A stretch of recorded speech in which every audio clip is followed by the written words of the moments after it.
All right, a new Axios report suggests there is a growing rift between President Biden and Vice President Harris and each of their staffs as we're just 3 weeks out from Election Day. Yep, senior White House correspondent Jacqui Heinrich joins us with the latest. Jacqui.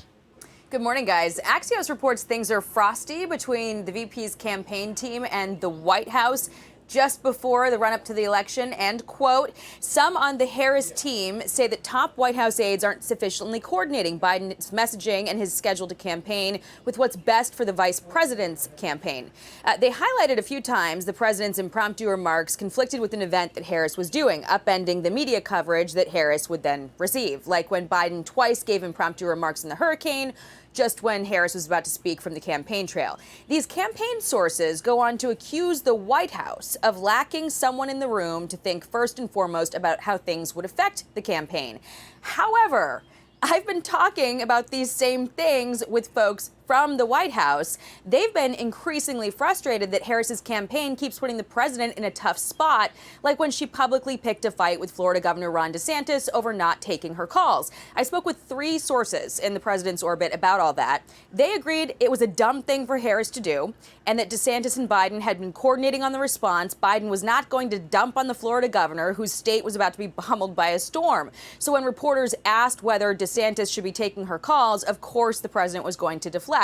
And then the media sounded off about how he sided with DeSantis over his vice president, but this, in their view, was a situation of her making. These sources felt that the decisions that the Harris campaign was making showed their relative inexperience and novice, and while he's been bending over backwards to give her opportunities to demonstrate her leadership, she's fumbled it a couple of times, guys. And Jacqui, according to the Axios article, and they talked to 10 people, which is a lot of people. It's not just 1 or 2. Some of the Biden people, either from the campaign or the White House, joined the Kamala Harris team, but they feel like they are being labeled disloyal by all their friends, and so that's causing some of the problem and some of the tension. Well, it's sort of a Frankenstein operation when you consider there's the former Biden campaign folks, the Biden loyalists, the Obama-era people who joined the campaign, Harris's team that transitioned to the campaign, new people that they've brought in.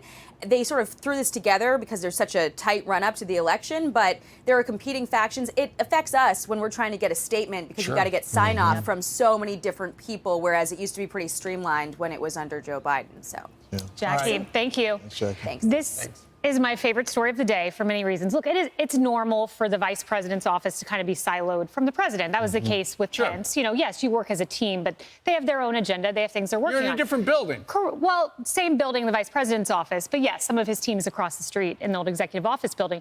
But here's what's not normal. For President Biden to storm out in a press conference while she's about to take the stage in Michigan. And not only that, he knows she needs to distance herself from him. And she said she was a part of all the decisions. She helped pass all the laws. Then you have the DeSantis mixed messaging. But the most telling part of this story is you have Andrew Bates going on the record dismissing this. You have the White House denying this. And the most important line of the Axios story, Harris officials, her office and her campaign declined to comment. If I would have been asked about this with Pence, I would have said, this isn't true. No, there's nothing to this. They stayed silent. Well, also, I would add this. It's going to get worse. Of course it is. This is the week that she realized the biggest mistake she made last week, she had a terrible week last week, was there's nothing between us. And then when she was asked to fix it on a commercial break, she came back and says, yeah, I know one thing we do different. I'd put a Republican on my staff. Not good enough. Because most people want change. She was grading higher than Trump on someone to bring change. That number is shrinking because she's saying, I'm not going to be a change by her answer because she doesn't pre-think anything. Well, Brian, or no one briefs her and she can't retain it. There's a double whammy because there's 2 questions that she's been asked consistently that she has no answer really to, or the answer is the non-answer.